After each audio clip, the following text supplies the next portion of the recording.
Ünvanlanan suallardan biri budur ki, sənin şəhərində necə yaşamaq olar, sənin şəhərində yaşamaq əlverişlidirmi? Kiçik şəhərlərdə iş tapmaq biraz çətindir. Ev qiymətləri, kira qiymətləri şəhərlərə görə dəyişir və böyük şəhərlərdə qiymətlər daha çox bahadır. Biraz orada milliyyətçilik çox olduğu üçün o qədər də əlverişlidir. Salam, mənim xəyallarımın ardınca verilişimin daimi və sevimli izləyiciləri. Sizləri yenidən yeni buraxılışımızdan salamlayıram. Demək, bu səfərki mövzumuz yenidən mənə mesaj bölməsindən gələn mesajlara cavab olaraq istədiyim bir video çəkim. Ünvanlanan suallardan biri budur ki, sənin şəhərində necə yaşamaq olar, sənin şəhərində yaşamaq əlverişlidirmi? Müsbət və mənfi cəhətləri ilə bağlı bizi məlumatlandır və eyni zamanda digər hansı şəhərləri məsləhət görürsünüz yaşamaq üçün? İlk öncə onu qeyd edeyim ki, mən əyalət olaraq Nordrhein-Westfalen əyalətində, yəni bu torpaqda, bu əyalətdə, bilirsiniz ki, Almaniyada 16 dənə əyalət var və hər əyalətin özünə görə paytaxtı var. Bizim əyalətin NRV-nin paytaxtı Düsseldorf şəhəridir və mən də Düsseldorf şəhərinə aid olan kiçik bir qəsəbə, bir şəhər, Remscheid şəhərində qalıram. Demək, buranın müsbət və mənfi cəhətlər nələrdir? Onu qeyd edeyim. Demək, müsbət cəhətlərindən biri odur ki, bilirsiniz ki, Almaniyada aşağı-yuxarı bütün ərzaqlar, qiymətlər, dükanlarda qiymətlər eynidir. Sadəcə olaraq biraz məsələ burasındadır ki, ev qiymətləri, kira qiymətləri şəhərlərə görə dəyişir və böyük şəhərlərdə qiymətlər daha çox bahadır. Kiçik şəhərlərdə isə qiymət azdır, kirayə qiymətləri azdır. Eyni zamanda bizim də şəhərdə müsbət cəhətlərindən biri odur ki, ev kiraları çox ucuzdur, əlverişlidir. Təbii ki, digər şəhərlərə baxanda, eyni zamanda tək yaşayan adam üçün. Mənfi cəhətlərindən biri odur ki, Almaniyada, məhz Remscheid şəhərində bu kiçik şəhərlərdə iş tapmaq biraz çətindir. İş tapmasaz belə, bəli, tapırsınız iş, ancaq işə düzəltmə bürolar var, light firmalar deyirlər, Zeitarbeit, onlar üzərindən iş tapırsınız, işləyirsiniz.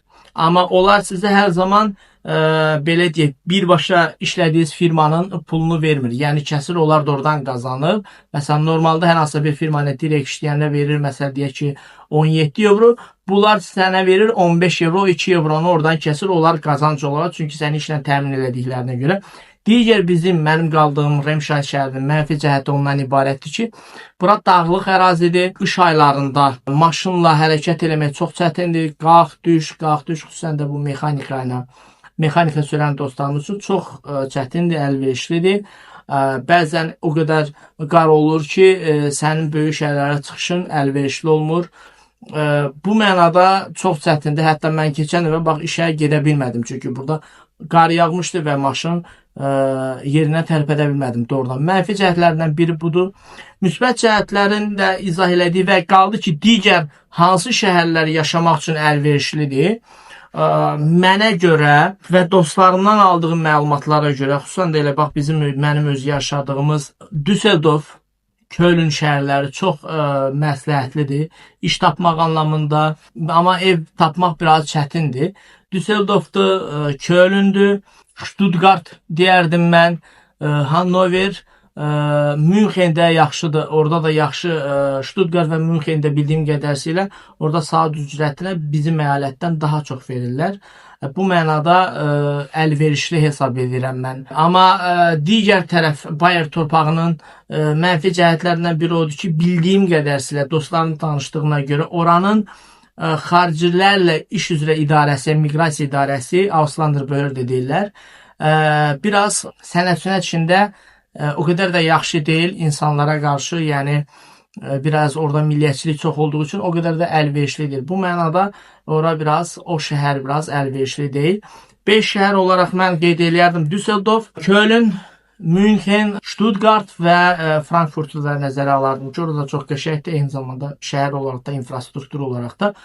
Böyük şəhərlərin mənfi cəhətlərindən biri də odur ki, orada biraz park tapmaq çox çətindir, eyni zamanda ev tapmaq çox çətindir. Ev kiraları da orada mənfi cəhətlərindən biri budur ki, ev kiraları oralarda çoxdur, amma böyük şəhərlərdə iş tapmaq çox rahatdır.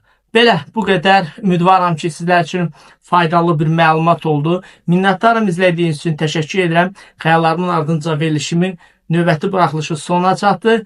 Növbəti yeni buraxılışlarımızda görüşmək ümidi ilə hələlik deyirəm. Sağ olun, çox sağ olun.